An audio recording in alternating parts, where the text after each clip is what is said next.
시간 되기를 소망합니다. 오늘은 나는 다비다입니다 라는 제목으로 하나님의 말씀을 선포하도록 하겠습니다. 오랜만에 오후 예배 말씀을 전하게 되었습니다. 제가 또 언제 전하게 될지 모르기 때문에 열심히 준비했습니다. 잘 들어주시겠습니까? 아멘 하시고 말씀의 은혜가 더하여지기를 소망합니다. 다비다는 죽었다가 다시 살아난 여인입니다. 무엇으로 다시 살아났습니까? 기도로 살아났습니다. 기도할 때 살아나는 것입니다. 기도할 때 가정이 살아납니다. 기도할 때 교회가 살아납니다. 기도할 때 자녀들이 구원받습니다. 다비다가 죽었다가 다시 살아난 것, 이것은 예수 믿는 우리에게도 동일하게 일어날 사건이라는 것을 말해주는 것입니다. 부활은 우리 기독교의 가장 중심이 되는 사건입니다. 인간의 죄의 결과로 인하여 우리도 언젠가 다비다처럼 병들어 죽게 되겠지만은 예수님께서 재림하실 때에 우리도 부활하게 되는 것입니다.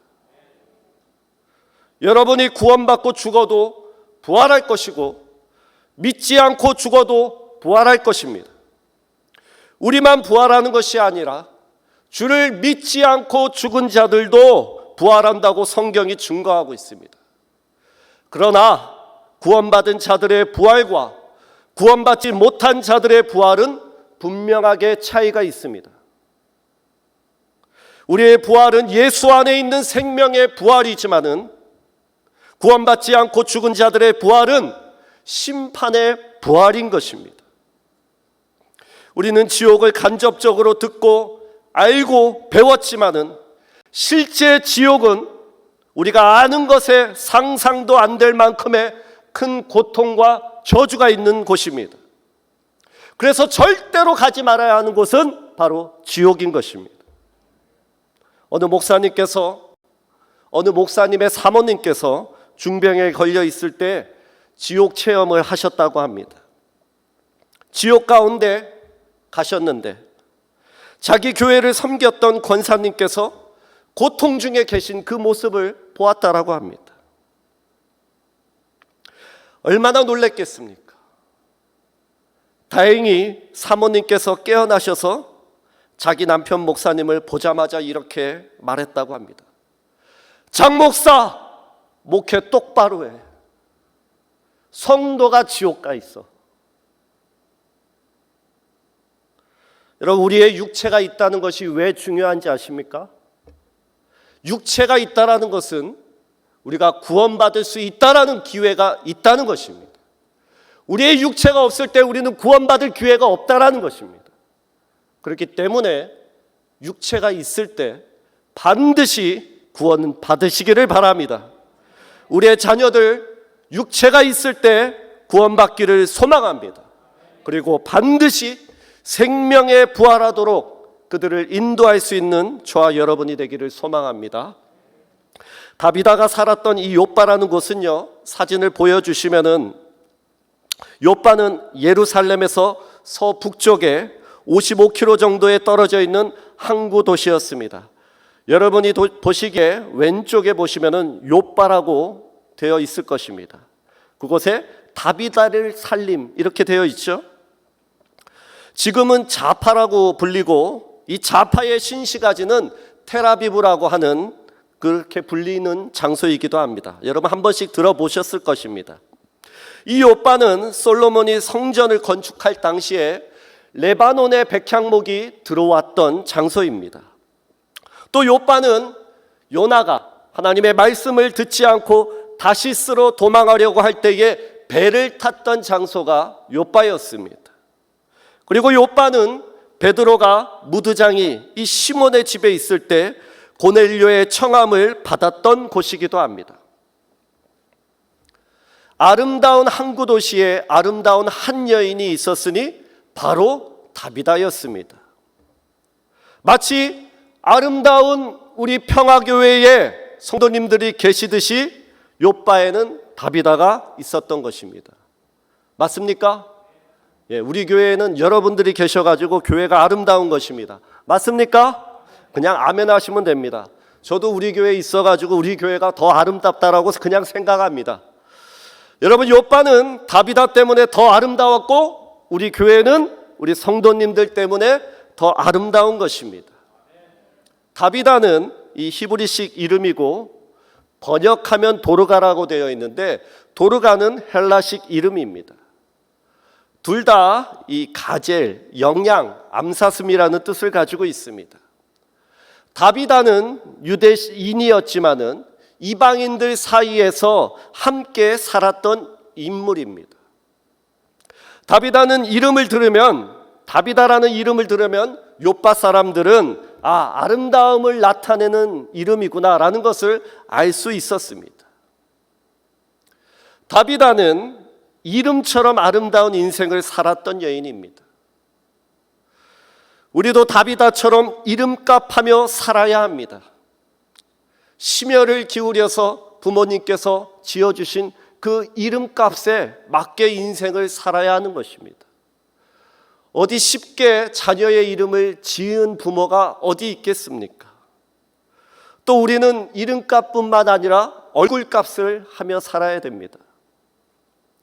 우리가 흔히 좀 나쁜 말인데요, 이런 말도 하죠. 꼴값 한다고. 여러분, 꼴값 한다라고 하면은 상당히 기분이 나쁘지 않습니까? 그런데요, 이 꼴값의 꼴이 무슨 뜻인지 아십니까? 꼴이 얼굴입니다. 우리의 얼굴이 누구의 형상입니까? 하나님의 형상을 닮았기 때문에 우리는 얼굴값도 하며 살아야 하는 것이죠. 당당하게 하나님의 얼굴값을 하시고 이름값도 하며 살아가시기를 바랍니다. 우리 옆에 분들하고 인사하겠습니다. 다비다처럼 이름값하며 삽시다.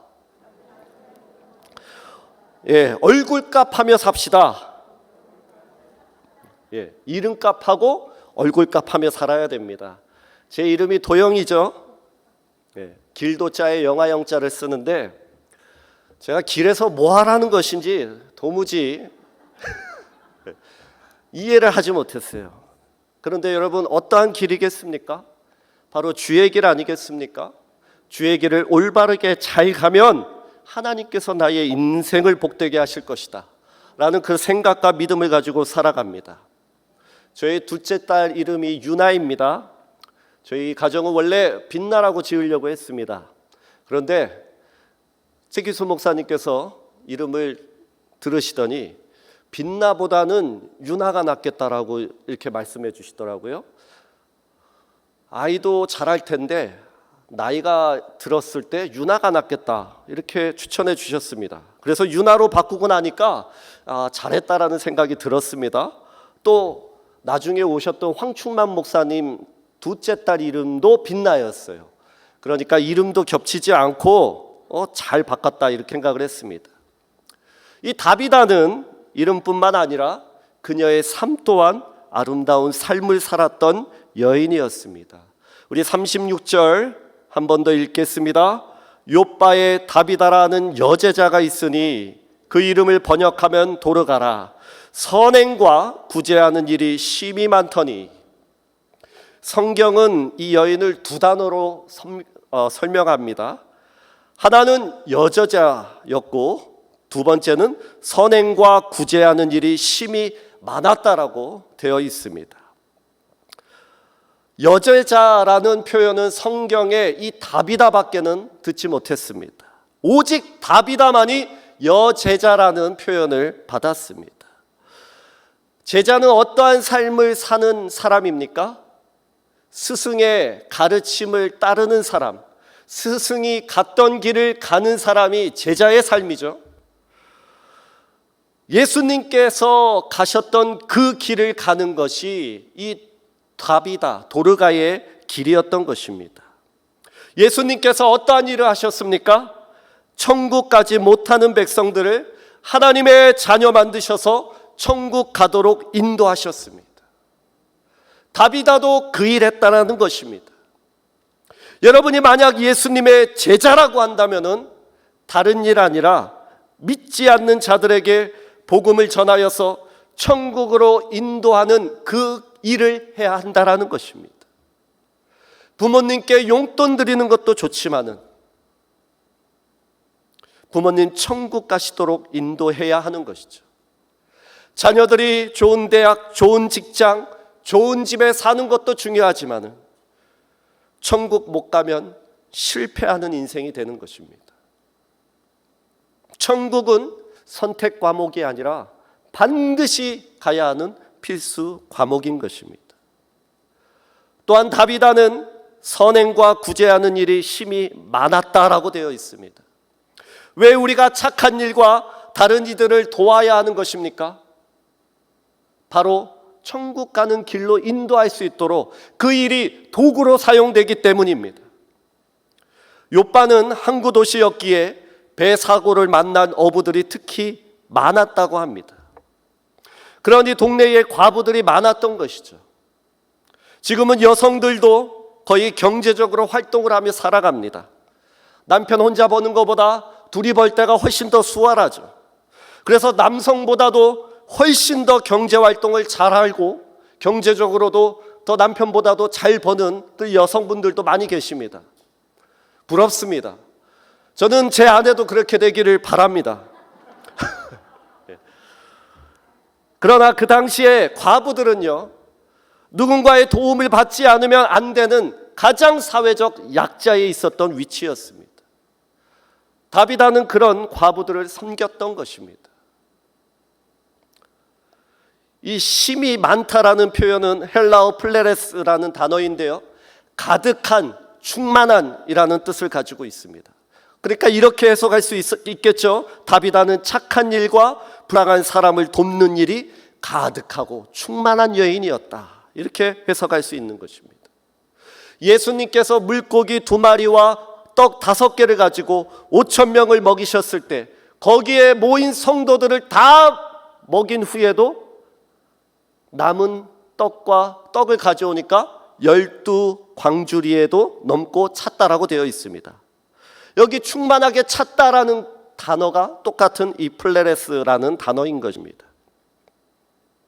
39절을 보면 베드로가 죽은 다비다에게 도착했을 때 모든 과부가 자신들의 속옷과 겉옷을 보여주는 장면이 나옵니다. 이 장면이 과부들을 다비다가 얼마나 도와주었는지를 알 수 있는 장면인 것입니다.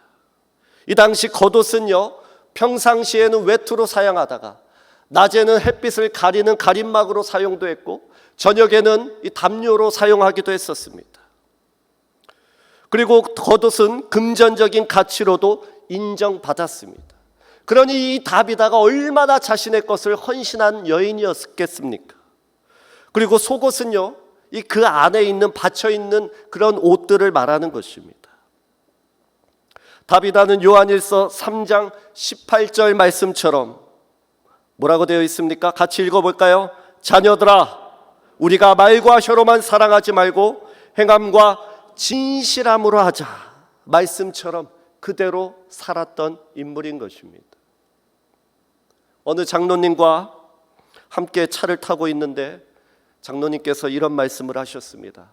예전에 본인께서 어려웠던 시절에 우리 교회 어느 장로님께서 물질로 도와주셨다, 본인께서 도움을 받았다라는 그런 아름다운 간증을 들은 적이 있습니다. 그 말씀을 하시면서 이 말씀을 하시더라고요. 말과 혀로만 사랑한 것이 아니라 정말 힘들고 어려울 때 도와줘야 되는 것 아니겠냐, 그러면서 그 장로님께서 도와주셨다라는 것입니다. 내가 정말 어렵고 힘들 때 도움을 받는다라고 한다면 그것만큼 큰 위로가 되는 것은 없을 것입니다. 또 도움을 주셨던 분이 만약에 하늘나라 가셨다라고 한다면 그분을 위해서 진심으로 슬퍼했을 것입니다.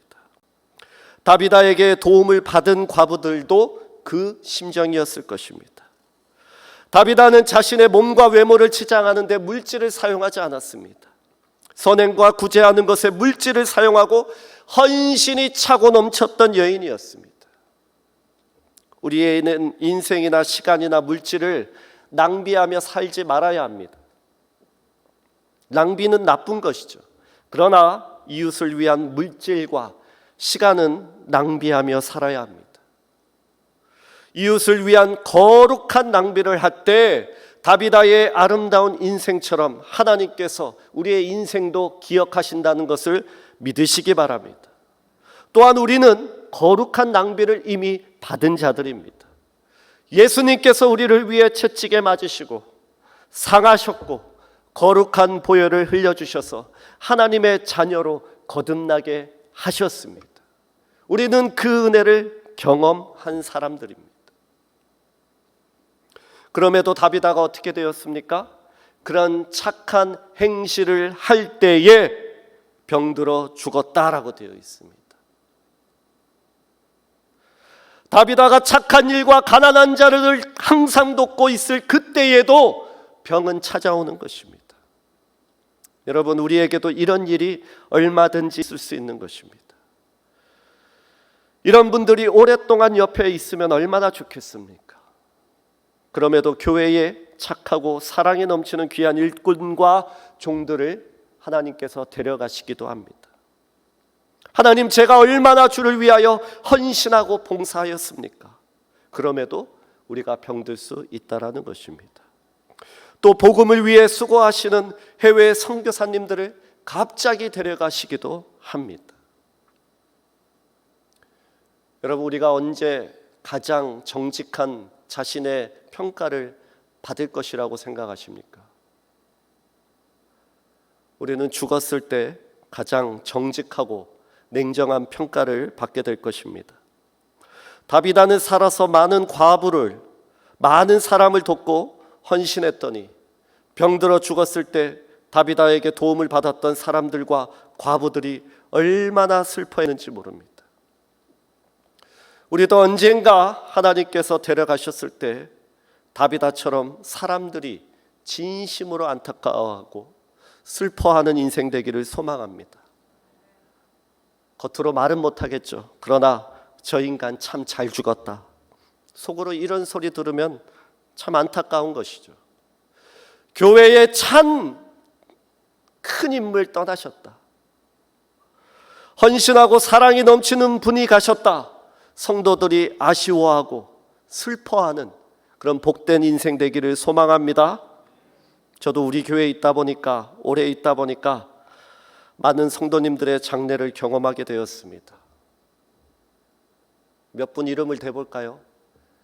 김용규 장로님도 떠나가셨고요, 이봉희 권사님도 떠나가셨고, 저랑 이름이 같았던 김도영 권사님도 가셨고, 이성자 권사님도 가셨고, 윤옥순 권사님도 하늘나라 가셨습니다.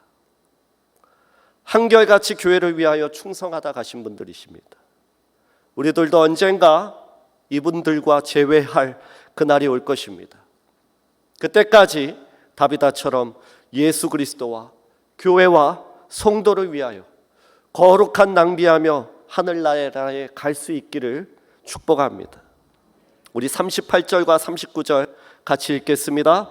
룻다가 욥바에서 가까운지라 제자들이 베드로가 거기 있음을 듣고 두 사람을 보내어 지체 말고 와달라고 간청하여 베드로가 일어나 그들과 함께 가서 이르매 그들이 데리고 다락방에 올라가니 모든 과부가 베드로 곁에 서서 울며 도르가가 그들과 함께 있을 때에 지근 속옷과 겉옷을 다 내보이거늘.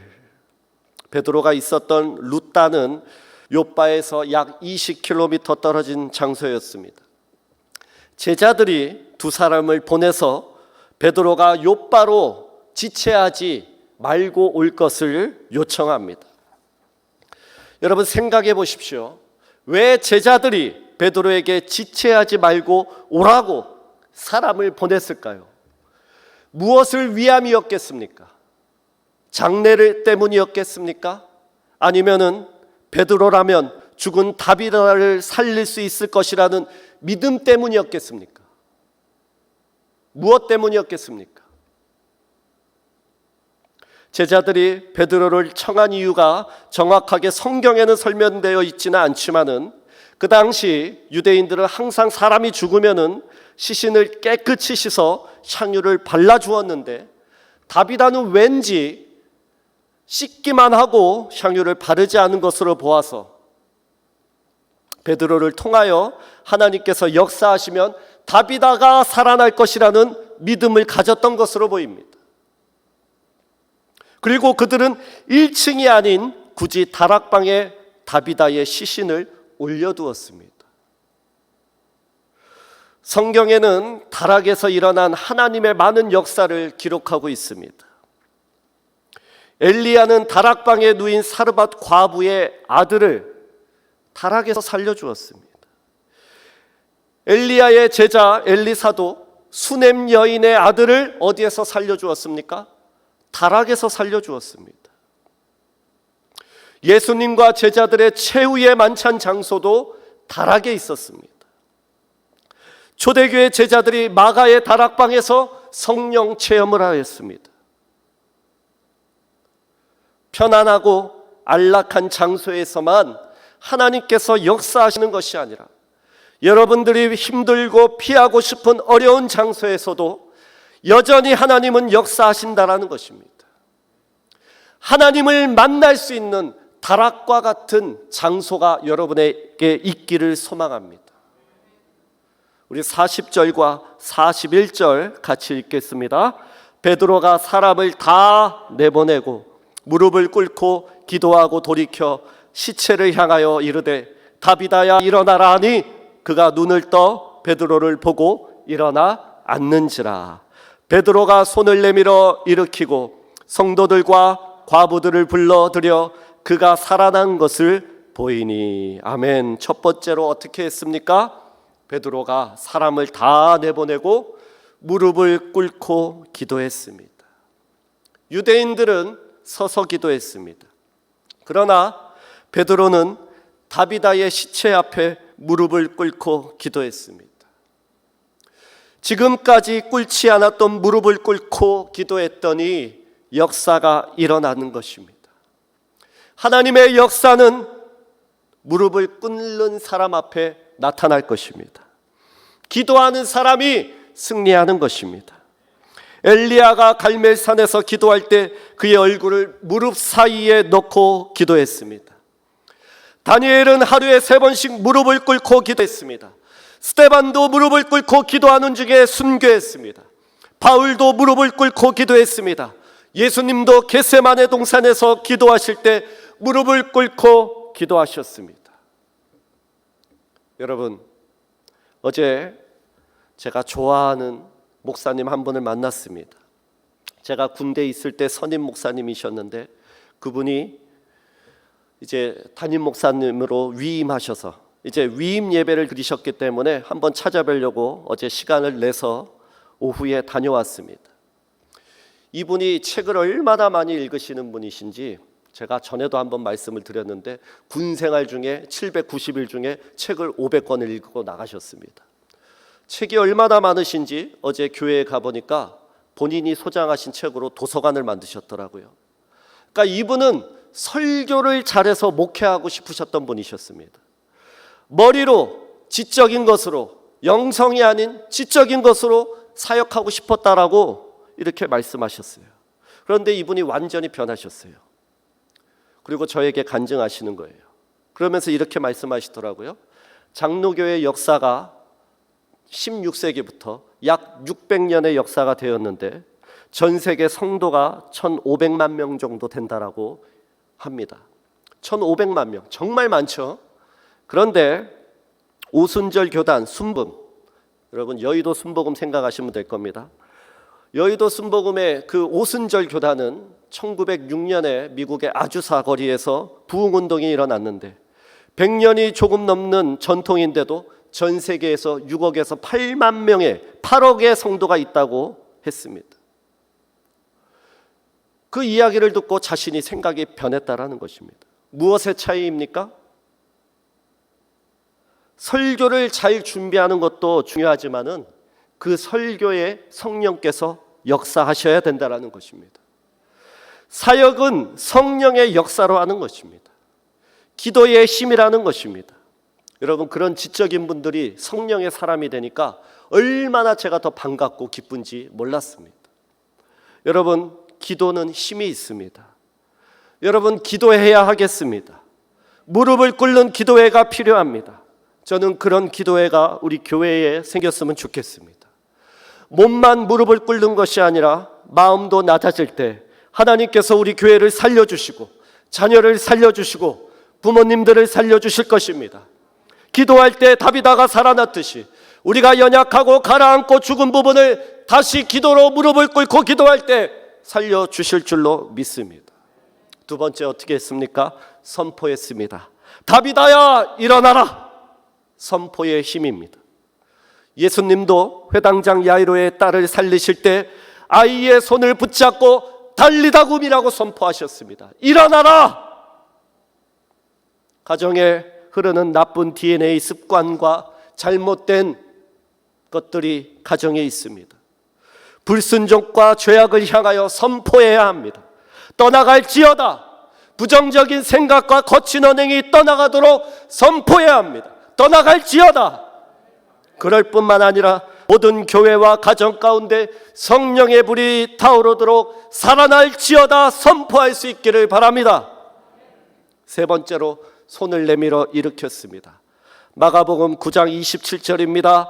예수께서 그 손을 잡아 일으키시니 이에 일어서니라. 귀신 들렸던 아이를 예수님께서 손을 잡고 일으키셨습니다. 마태복음 9장 14절과 15절입니다. 예수께서 베드로의 집에 들어가사 그의 장모가 열병으로 앓아 누운 것을 보시고 그의 손을 만지시니 열병이 떠나가고 여인이 일어나서 예수께 수종들더라. 아멘. 베드로의 장모가 열병으로 누워 있을 때에도 손을 만지시고 일으키셨습니다. 성도의 손을 잡아 일으켜야 합니다. 성도를 일으키는 사역 바로 신방입니다. 담임 목사님과 두 분의 목사님께서 열심히 신방 중에 계십니다. 신방은 가정의 힘들고 어려운 부분을 일으키는 사역입니다. 여러분의 가정이 신방을 받을 때 잘 되기를 소망합니다. 일어나기를 소망합니다. 가정의 교회와 힘들고 어려운 부분 하나님의 능력으로 변화시키고 일어나기를 소망합니다. 마지막으로 성도들과 과부들을 불러들여 그가 살아난 것을 보였다라고 되어 있습니다. 좋은 소식을 알렸습니다. 부정적인 소식이 아니라 부활의 소식, 긍정의 소식을 전하였습니다. 복음은 좋은 소식입니다. 복음은 예수님입니다. 가정의 자녀들에게 좋은 소식인 예수님을 전하시기 바랍니다. 우리말에는 영적인 능력이 있습니다.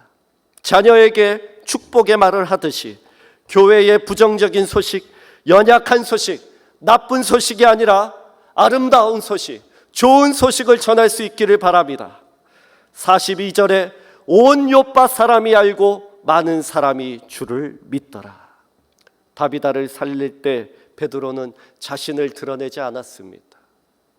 철저히 하나님께 영광을 돌리고 자신을 겸손하게 낮추었습니다.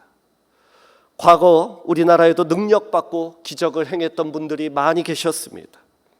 처음은 겸손하였지만은 기적이 일어나자 점점 변질되어 자신을 따르게 하였습니다. 자신을 따르게 하는 것이 아니라 예수님을 바라보게 만들어야 하는 것입니다. 우리의 교회의 사역이 철저하게 하나님께 영광 돌리고 모든 사람들이 주를 믿게 하고 보게 하는 사역이 되기를 소망합니다.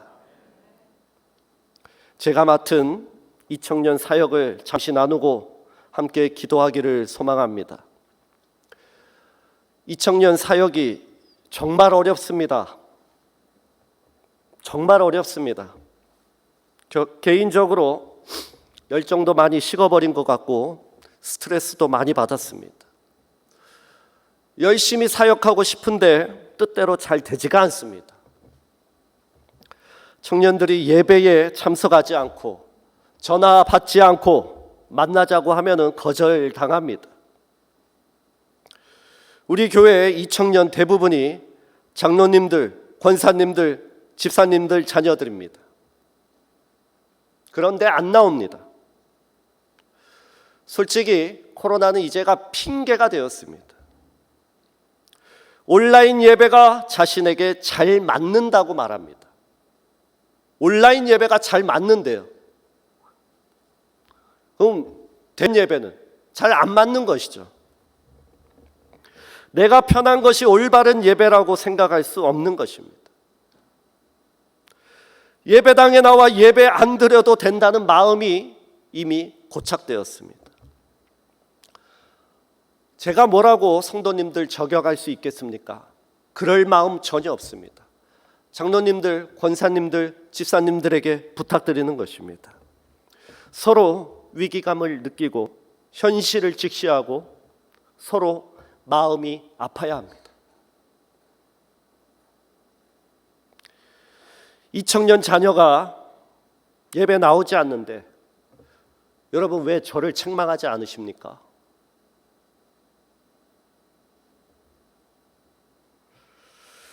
저는 차라리 책망받았으면 좋겠습니다. 내 자녀가 죽어가는데 전도사님 뭐 하냐고, 왜 무릎 꿇지 않느냐고 여러분 책망하십시오. 제가 맡은 사역인데 이렇게 못하면 되겠습니까?